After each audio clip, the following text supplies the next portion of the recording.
2017 World Bank's report, Enhancing Resilience to Climate and Ecosystem Changes in Semi-Arid Africa, highlights that coastal dwellers in Ghana face significant threats from the rising sea levels, projected to increase by 0.3 to 1 meter by 2100. This will lead to increased flooding and coastal erosion, which will jeopardize homes, infrastructure, and livelihoods, particularly in fishing communities where over 2 million people are at risk. Keta is no exception. In 2021, the National Disaster Management Organization reported that 200 plus homes were destroyed by these high tides in the Keta municipality alone, which rendered about 4,000 residents displaced. We have a lot of the house here, sea come to spoil, and the summer house too, the sea come to spoil. They have a lot of about 150 house. We go on the sea inside. This is my house, but the sea spoil them. Spoil my canoe, my everything, my 3 bedrooms, everything spoiled. But right now I sleep for outside. Our front there, they destroyed the house, like 7 houses in my front here. The municipal NaDMO director, God knows, Blebu, tells me 2/3 of the main Keta town now has already been swallowed by the sea. 239 houses for now are affected. Some are partially collapsed, some are entirely gone, and those people living in those houses now, some left the town, some are living with their other family members, some are still living in their dilapidated houses because they have no place to go. The main Keta Central, about 2/3, is in the sea.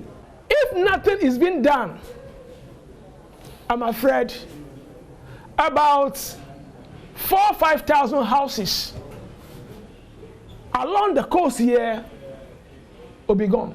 In a matter of 5 years to come, all those houses will be gone. Here is Michael Bumegbe, the chief fisherman of the Keji Copper community. He describes the recurring tidal waves' impact on fishing as disastrous. In 2021, tidal waves destroyed many things, including 16 boats, fishing gears, and outboard motors. A boat this size cost about 200,000 cedis. This situation is negatively impacting our fishing business as our catch has drastically dwindled.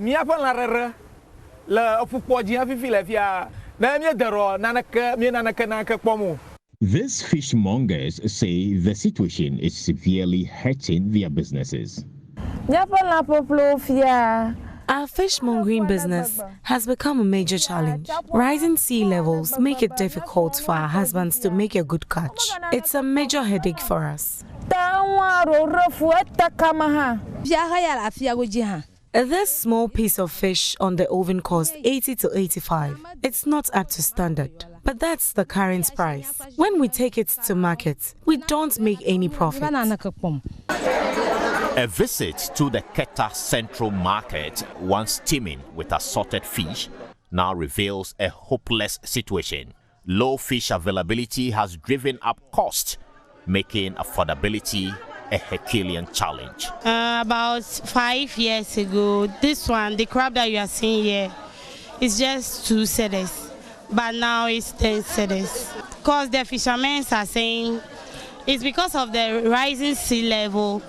That's why the things are like this, because the sea is destroying a lot of things, their homes and their canoes, so that's why they've increased the price for us. Apart from fishing, farming is also a major source of livelihood for many residents here in the Keta municipality. However, the rising levels of the sea due to climate change is equally affecting farmers. Mr. Amakuji is one such farmer here in the Keta municipality. If the climate change or the sea level on high, it will affect us. If you come plus the bed for us, and then this thing, the crop we plant it for the bed, the water come spoil it. When we spend a lot of money. That's the seaside. That's the seaside. How about the lagoon side? Lagoon side is also the same thing. The lagoon come inside the bed. So all the tomatoes and the shallot we plant there, we also blast it. So the devastating impact of the rising levels of the sea is biting hard on residents here in Keta. Reporting from Keta in the Volta region, my name is Carlos Caloni for Joy News. Climate Focus. Well, that's it for our Climate Focus series, and we took you to Keta, where they are facing an existential environmental crisis. But let's elaborate this conversation and see how climate change is affecting these coastal dwellers. Our guest this morning is Sylvia Hagan. She's a PhD candidate at the Department of Psychology at the University of Ghana, and she's also a licensed psychologist and climate mental health researcher. Sylvia Hagan, thank you for joining the conversation. You'd have to unmute, Sylvia, if you can hear me. Yes, I can hear you. Great. Thank you for joining the conversation. So what we want to find out is how the threat of losing one's home and livelihood to climate-related events, such as that erosion we are seeing in Keta's shoreline, typically affects the mental health of these coastal dwellers. So the issue goes beyond just the physical distraction. So they've lost their lives, they've lost their homes, but it goes beyond that, affecting their way of life, affecting their peace of mind. So most of these residents experience persistent worry about the future because they don't have the financial resources and also the social resources to start life again. So they don't have that money to move to another place, and they have lived in their place for a very long time. So have that bond with that place. So living there and also starting life again and not having enough financial resources cause them to worry and makes them to think that there's no hope, there's no future. What do they have to do? So this causes them to have something that we call climate anxiety. That is, if they experience fear and uncertainty about the future, and even uncertainty about how their descendants are going to live. And so this is not just an environmental problem, but also a psychological problem that requires immediate attention. And we also have to look at it from that perspective. This uncertainty you speak about, does that fall into the category of climate anxiety? And can you explain what climate anxiety really is and how it might be affecting the residents of Keta in particular? So the issue of climate anxiety is mainly about the residents having fear of the future, their own future and that of their descendants. So they don't know what's going to happen to them, or they don't even know if this incident is going to happen to them again. So that uncertainty and that fear that they have about the future and about the incident happening again and about how their descendants are also going to live is what is mainly referred to as climate anxiety. What coping mechanisms then can be recommended for these individuals whose lives might be completely eroded? And the statistic says about 5,000 homes might be completely washed off. What coping mechanisms can be recommended for these coastal dwellers? So the coping mechanisms I can recommend are very multifaceted. So it requires a lot of stakeholders to come together. So we can provide mental health support. We can also provide community and social support. We can also provide financial support. But in terms of the mental health support, one thing that we can do for the people who have been displaced is to encourage them to be very mindful. That is, they have to be aware of the present and not think about the past, nor worry about the future. So they have to live in the present. And another thing too is to encourage them to have positive thoughts.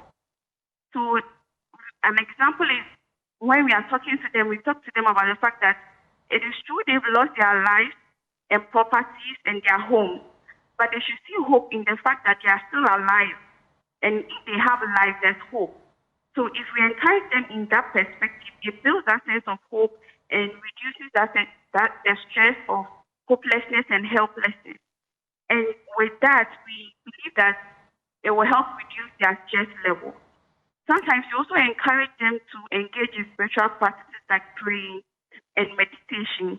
And when they do that, they intend to have that sense of hope that things will be better because they have that spiritual connection with their Christians with God. Right. So these are some of the coping mechanisms I can talk about. But Sylvia, well, you are a climate mental health researcher. From your experience, are there some specific strategies or programs that have proven effective in helping these communities like Keta to build resilience against the ongoing threats of climate change and the impact it has on their lives? Okay, so one particular intervention I can talk about is in relation to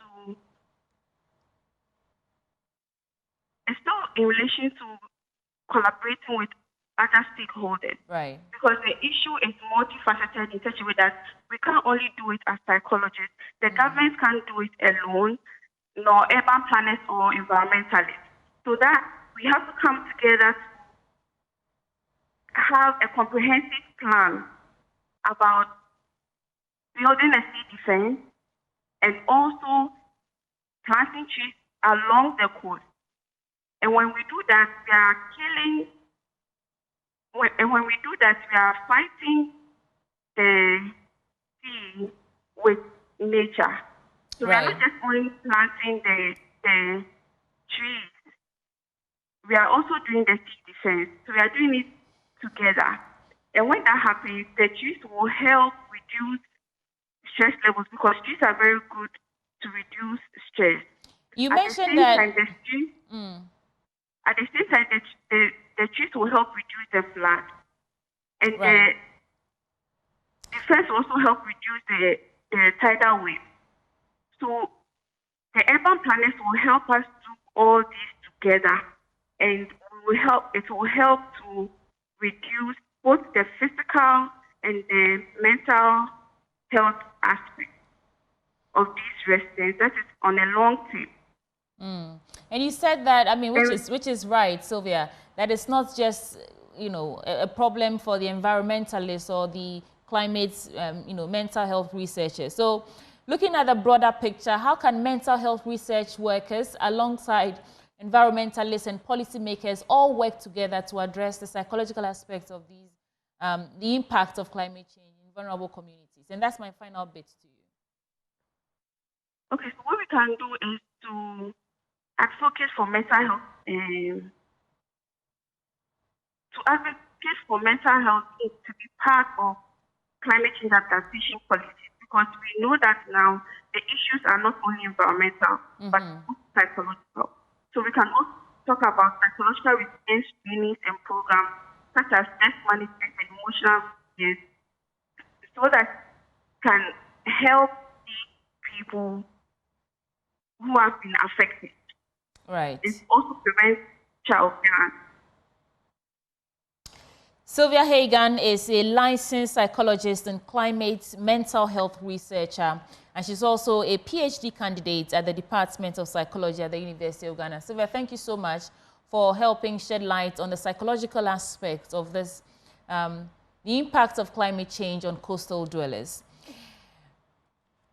Right, before we go, get ready for the Pastors Kids Conference 2024 Legacy Edition. Are you a child of a pastor, preacher, or Christian minister? You are not alone. Join other pastors' kids from all denominations for the Pastors Kids Conference 2024 under the theme Legacy.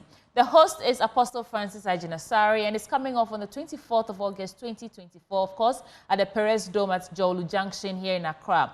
And it starts at 9 a.m. prompt. There will be song ministration by Kofi Owusu Pepra, Inyonyam, Mrs. Ella Ajinasari, PKC Choir, and others. And it is absolutely free. And it would be an exciting time for networking, music, learning, and empowerment. You don't want to miss it. Registration or calling for more information, here are their phone lines, 05500 68632. Remember, it is absolutely free. Pastors Kids Conference 2024, the Legacy Edition. We'll see you soon.